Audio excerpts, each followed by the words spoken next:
Katika mwaka wa fedha wa 2026/27, serikali hii ya Mheshimiwa Dr. Samia Suluhu Hassan imetenga shilingi bilioni 1.5 kwa ajili ya tuzo hii.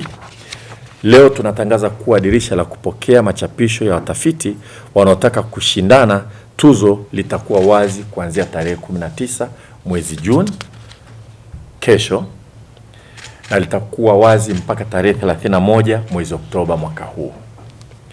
Narudia tena. Dirisha la kupokea machapisho ambayo watafiti wanataka yaingie katika ushindani na kufikiriwa kupata tuzo hii litakuwa wazi kutokea tarehe 19 mwezi wa 6 mwaka huu mpaka tarehe 31 mwezi wa 10 mwaka huu.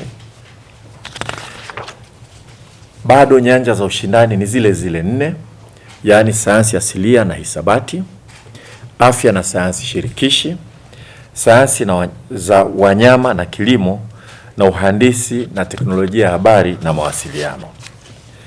Tangazo lenye maelezo yote na vigezo na namna ya kuwasilisha linapatikana katika tovuti ya wizara, yani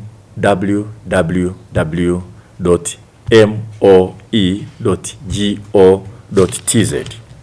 Na utaratibu wa majarida haya, unapopeleka chapisho lako, kazi ya wahariri ni kulisambaza kwa wataalamu wa ile nyanja, na Watanzania wengine wanaletewa kusoma vile vile. Kwa mfano, kama ni eneo la medicine na wanafahamu kabisa pale Kibong'oto kuna watafiti wazuri sana wa Tanzania na wengine wamechapisha katika majarida haya kama Lancet na Science, wakiona ni sehemu ambayo umefanya na kuna mtafiti anatoka Peru amepeleka chapisho lake kule, wanaweza kampelekea mtafiti Mtanzania aliyoko pale Kibong'oto, au akamleta chuo kikuu cha Dar es Salaam anasoma, wanapeleka jingine, nakala nyingine wanapeleka New Zealand, nyingine inapelekwa Urusi. Wanasoma bila kujua wanasoma kazi ya nani, wanafanya tathmini, wanalirudisha, alafu wahariri wanachoangalia ni nini kinatakiwa kubadilishwa katika ile chapisho, anapelekewa aliyeandika au walioandika, kama kuna marekebisho wanafanya, alafu linachapishwa. Ndio taratibu wa majarida. Kwa hiyo jarida hata kama liko Marekani, hata kama liko Uingereza, lakini jarida la kimataifa linakuwa na mtizamo wa kimataifa kwa wahariri na wale wanaosaidia kufanya tathmini. Hao ni Waingereza tu. Na unakuta mhariri mkuu kabisa pengine wala sio Muingereza, anaweza kuwa anatoka Afrika Kusini na kadhalika. Kwa hiyo sasa Tanzania sasa hivi hatujawa na jarida ambalo limefika kiwango hicho. Ili tufike huko, tunahitaji watafiti wetu wajengee majina na kujenga umaarufu kiasi kwamba wanakubalika zaidi na zaidi kimataifa. Kwa hiyo sisi tunachoangalia ni kwamba utafiti wetu ufanyike, matokeo yake yahakikiwe na kufanywa tathmini kimataifa. Na kufanywa kimataifa kwenye majarida hayo. Halafu hatua inayofuata ni watu kwenda kutumia matokeo ya utafiti.